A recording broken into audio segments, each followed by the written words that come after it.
वीराना episode 15। Inspector आदर्श का phone नहीं लग रहा था, इसलिए सब इंस्पेक्टर गावड़े खुद ही अपनी टीम लेकर उस जगह आ गया। ओह, यह तो किसी ने पूरी दरिंदगी से विभत्स हत्या की है। ऐसा काम कौन कर सकता है सर? ऐसी हत्या तो मैंने आज तक नहीं देखी थी। इधर पल्लवी ज्योतिषी पाठक के साथ स्मशान घाट पर पहुंच चुकी थी। पल्लवी, यहाँ अंदर जाकर तुम्हें तांत्रिक राखेश्वर मिलेंगे। वे घाट के दक्षिण ओर बैठते हैं। स्मशान का माहौल बहुत ही शांत था। पल्लवी का मन घबरा रहा था, पर वह अंदर गई और तांत्रिक से मिली और उन्हें अपनी पूरी समस्या बताई। तब उन्होंने कहा, बेटा, तुम्हारी समस्या बहुत गंभीर है।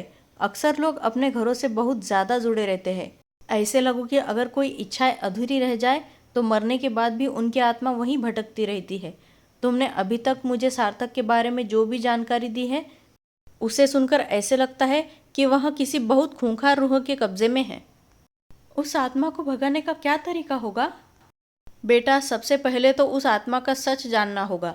वो आत्मा किसकी है, कहाँ से आई है, क्यों आई है, और यह सब जानने के बाद ही उससे बचने का उपाय किया जा सकता है। हो सकता है उस आत्मा को बरसों से किसी तरह बंद रखा हुआ हो। अगर ऐसा है तो वह अचानक क्यों जाग गई, यह सब जानना बहुत ज़रूरी है। सबसे पहले एक काम करो, मैं तुम्हें एक मंत्रित ताबीज़ देता हूँ। यह ताबीज़ सार्थक को पहना देना। अगर उसके शरीर में किसी रूह ने वास किया है तो उसकी इच्छाएं और उसका इतिहास भी सार्थक के स्मृति पटल पर अंकित किया होगा। ताबीज़ पहनते ही उस रूह की असलियत का पता लग जाएगा। वह पता करके सार्थक के साथ मेरे पास आना, फिर तुम्हें उस आत्मा से छुटकारा पाने का उपाय बता पाऊंगा। तांत्रिक से मिली जानकारी से पल्लवी संतुष्ट थी, पर अभी तो उसे बहुत बड़ा झटका लगने वाला था, क्योंकि जैसे ही वह घर पहुंची, ओह, सार्थक तो कहीं भी नहीं है। कहाँ चला गया? इतने में पल्लवी को कॉल आता है। पल्लवी मैडम, एक और बात, क्या आप किसी मंदार सूबेदार को जानती हैं? नहीं, क्यों? क्या हुआ? सार्थक को ढूंढने पर जो इंस्पेक्टर आदर्श काम कर रहे थे, उनको किसी ने दरिंदों की तरह मार डाला है। शक मंदार सूबेदार पर है। आप संभल कर रहिएगा। पल्लवी ने जैसे ही फ़ोन काटा उसका दिमाग तेज दौड़ने लगा। ओह नो, हो सकता है इंस्पेक्टर का खून सार्थक ने ही किया हो, या यूँ कहूँ सार्थक के अंदर की आत्मा ने करा हो। तो क्या उस आत्मा का नाम मंदार सूबेदार हो सकता है? आखिर वह रूह सार्थक के शरीर को कहाँ ले गई होगी? सार्थक जहाँ था और अब जो वो करने वाला था, वह पल्लवी को पता होता तो उसके होश उड़ जाते। मुझे इस गुलाम शरीर के दिमाग से यह जान पड़ रहा है कि यह वाहन मुझे अमरावती तक पहुंचने में मदद करेगा, जहां मेरा बाड़ा है। सार्थक फर्स्ट क्लास डब्बे में जाकर बैठ गया। थोड़ी देर बाद जब टिकट चेकर आया तब, सर, अपना टिकट दिखाइए।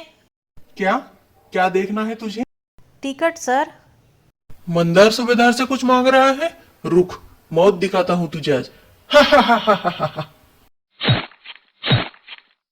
यहाँ सार्थक उर्फ मंदार सूबेदार एक खूनी सफ़र पर निकल चुका था। अमरावती एक्सप्रेस का वह डब्बा लाशों का ढेर बन रहा था और इस खूनी सिलसिले से अनजान पॉल और सरिता मनोवैज्ञानिक के कक्ष में थे। डॉक्टर विक्रम, मुझे मेरे घर के आईने में मेरे बदले एक रूह दिखाई देती है। एक सफ़ेद साड़ी पहनी हुई औरत है और उसके चेहरे पर कोई भाव नहीं है। आप यहाँ के आईने में देखकर बताइए कि आपको कौन दिखाई देता है। मुझे यहाँ भी वही औरत दिखाई दे रही है। मनोवैज्ञानिक और सरिता की बातें चलती रही। अंत में मनोवैज्ञानिक ने पॉल को कहा, सर, मुझे लगता है आपकी बीवी मानसिक रोगी है। अगर आप ठीक समझे तो मैं इनका इलाज कर सकता हूँ। इन्हें असाइलम में रखना होगा। तुम्हें मेरी बीवी पागल लग रही है? क्या समझते हो खुद को? हमें तुमसे कोई सलाह नहीं चाहिए। सरिता, चलो यहाँ से। इधर घर पर अमन अकेला था। मुझे अपना शरीर दे दो। ओह, यह किसकी आवाज है? कौन हो तुम? चले जाओ, मुझे अकेला छोड़ दो। मंदार आ रहा है, मैं उसे महसूस कर पा रहा हूँ। मंदार को मत आने दो, मुझे उसे रोकना होगा। मुझे अपना शरीर दे दो। प्लीज चले जाओ, मुझे बहुत डर लग रहा है। मुझे छोड़ दो, मुझे छोड़ दो, मैं बच्चा हूँ। जैसे ही अमन पलटा वह गायब हो चुका था। इस घर में भूत है।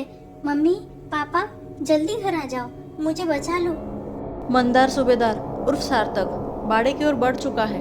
अमन पर कोई और रूह काबू करना चाहती है और सरिता को मनोवैज्ञानिक विक्रम पागल समझ रहा है। इस कड़ी को एक ही शख्स सुलझा सकती है और वो है पल्लवी। वो खुद मुंबई में अभी अपने सवालों से जूझ रही है। कहानी बेहद सनसनीखेज मोड़ पर आ चुकी है। आगे क्या होगा, दिल थाम कर बैठिए और जानने के लिए देखते रहिए मेरा अगला एपिसोड। दोस्तों, आपको ये दहशत भरा सफ़र मेरे साथ कैसा लग रहा है, कमेंट करके ज़रूर बताएं।